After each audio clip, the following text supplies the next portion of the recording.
안녕하세요. 톡닥터토닥 아나운서 김문정입니다. 전 세계적으로 한국 사람들이 가장 많이 받는 시술이자 유일하게 한국에서만 이 비용을 보전해주는 시술. 무엇일까요? 바로 임플란트인데요. 효과적인 치료 방법이긴 하지만 이제는 임플란트가 영구적이지 않을 수도 있다는 사실 많이들 알고 계시죠? 어떤 경우에 재식립을 고려해야 하는지 오늘 곽기태 선생님과 함께 알아보겠습니다. 안녕하세요. 네, 안녕하세요.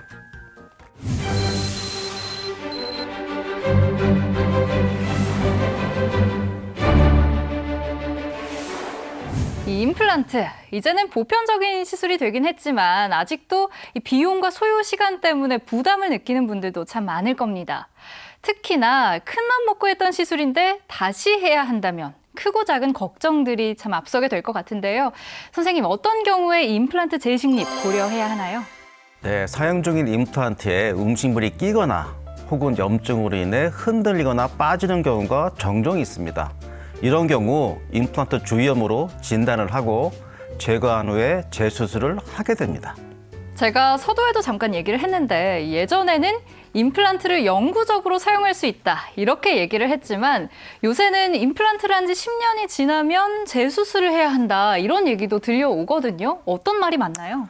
네, 우리가 어떤 물건을 살 때 이건 10년 뒤에 새 것으로 바꿔야지 하며 물건을 구입하지는 않을 겁니다.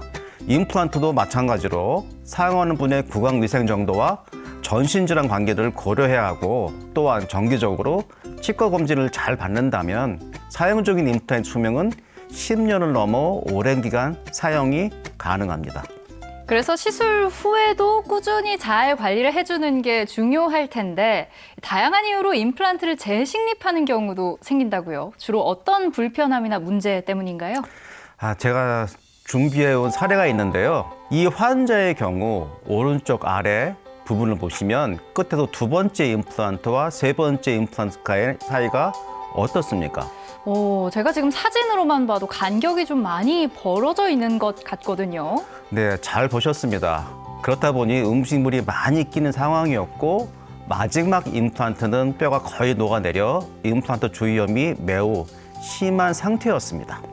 그런데 선생님께서 이 임플란트는 자연치와 좀 다르게 통증을 거의 느끼지 못한다는 점 강조하셨었잖아요. 이 심한 염증에도 불구하고 음식물이 많이 끼는 것 외에 별다른 통증 호소는 없었다는 거죠? 네, 그렇습니다. 임플란트 주위염이 발생하면 통증의 동반이 거의 없어 임플란트가 흔들리거나 빠질 때까지 환자의 자각 증상이 거의 없습니다. 제가 임플란트 얘기를 나올 때마다 하는 얘기지만 자연치에는 신경이 있어 차갑거나 뜨겁거나 또는 질기거나 딱딱하다는 것을 즉시 감지하지만 치과 임플란트는 신경이 없어 자연치에 비하여 감각이 둔합니다. 그래서 염증이 발생해도 통증이나 불편함이 자연치에 비해서 현저히 낮습니다. 그래서 정기적인 치과 검진이 무엇보다도 중요합니다. 네, 이렇게 임플란트 주위염이 매우 심한 경우에는 그럼 어떤 과정을 거쳐서 치료를 진행하게 되는지 궁금한데요. 기존 임플란트부터 제거를 하는 건가요? 이런 경우 가장 먼저 고려하는 부분이 환자의 잔존 치조골의 상태입니다. 골 손실이 많은 경우에는 임플란트와 염증을 제거하고 뼈 이식을 합니다. 하지만 뼈 상태가 괜찮은 경우에는 임플란트와 염증을 제거하고 바로 뼈 이식을 동반한 임플란트 재식립을 하게 됩니다. 이때는 제거한 임플란트 사이즈보다 큰 치수의 사이즈로 식립을 합니다. 재식립의 경우엔 처음보다 더 큰 사이즈로 식립하기 때문에 잔존뼈의 상태가 매우 중요합니다. 이 케이스의 경우에는 두 개의 실패한 임플란트를 제거하고 두 개를 다 식립하지 않고 마지막 부분만 골이식을 동반한 임플란트 재식립을 하였고 나중에 완전히 아문 다음에는 환자의 뒤에서 세 번째 임플란트와 연결하여 쓸 수 있게 했습니다. 그래서 재식립 4개월 후에 최종 보철물을 제작하기 위한 인상을 체득하고 최종 보철물을 환자에게 전달해 드렸습니다. 이는 기존의 환자가 가지고 있던 임플란트와 마지막에 새로 식립한 임플란트를 연결하여 브릿지 형태의 새로운 보철물을 해드렸습니다. 환자분은 기존의 본인의 임플란트를 다시 사용함에 따라 만족도가 매우 높으셨습니다.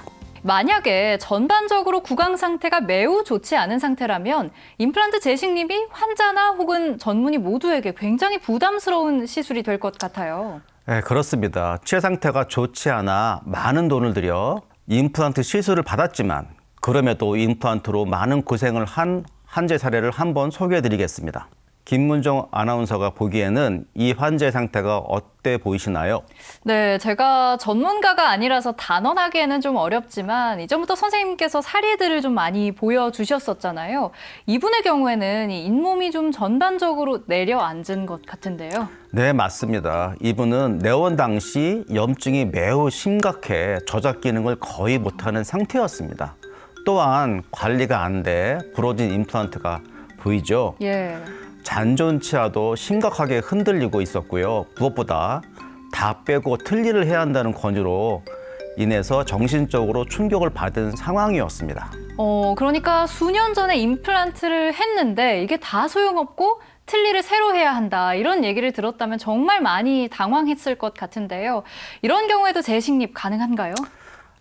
매우 어려운 임상 케이스지만 가능합니다. 하지만 모든 잔존치를 발치하고 임플란트를 제거해야 한다는 사실이 당시 환자분은 결정을 내리지 못하고 발길을 돌리셨는데요. 여러 치과와 대학병원을 거쳐 3개월 후에 다시 내원하셨습니다.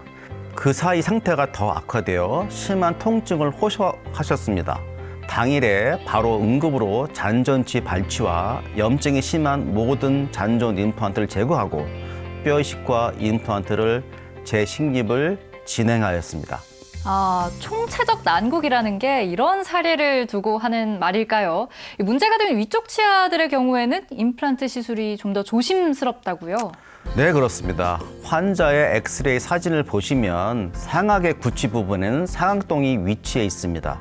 보시면 전에 상악동의 치조골이 얇아 임플란트 식립이 어려워 식립이 안 돼 있었습니다. 그리고 매우 얇게 치조골이 존재하고 있었습니다. 하악의 경우 염증이 심한 임플란트와 잔존치 치근단 염증으로 하악 신경막까지 거리가 매우 가까운 걸 볼 수가 있습니다. 이런 상태로 인해서 아마 틀니를 권유받았을 겁니다. 수술 당일 상악의 단 하나의 잔존 임플란트는 다시 사용하기로 하고 다른 임플란트와 잔존치는 발치를 했습니다. 그리고 상악동 거상술과 뼈이식을 동반하여 5개의 새로운 임플란트를 식립했습니다. 하악은 염증이 심해 잔존 임플란트와 잔존치는 발치를 하고 뼈이식만 시행했고 2 내지 3개월 후에 임플란트를 심기로 했습니다. 사용은 안 할 거지만 필요 없는 전치배 임플란트는 제거를 하지 않았습니다. 향후 치료에 방해가 되지 않는다면 수술 후 통증 컨트롤하고 실밥 제거를 하고 임시 틀니를 제공해 드렸습니다.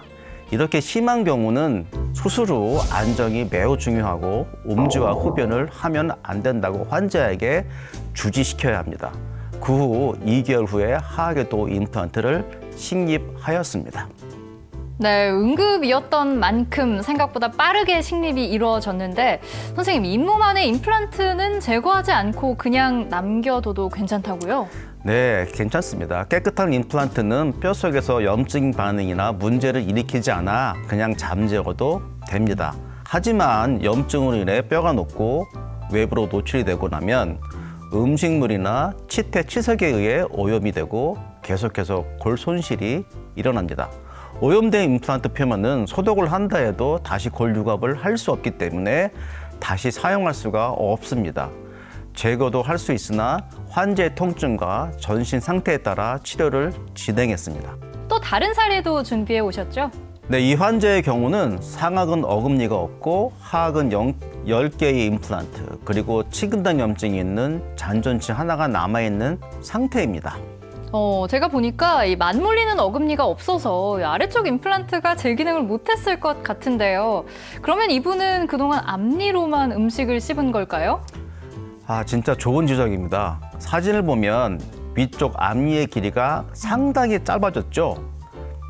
앞니는 음식의 절단의 역할, 어금니는 절단된 음식을 부수는 역할을 하는데 이 환자의 경우 어금니가 없다 보니 앞니로만 사용하고 사용한 앞니에 의해서 길이가 짧아지게 된 겁니다.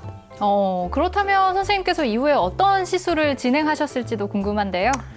이분은 진작 상악에는 구취부만 임플란트를 식립하고 하악에 적정 수량의 임플란트만 식립했다면 조금은 더 편하게 일상을 누리고 있었을 겁니다.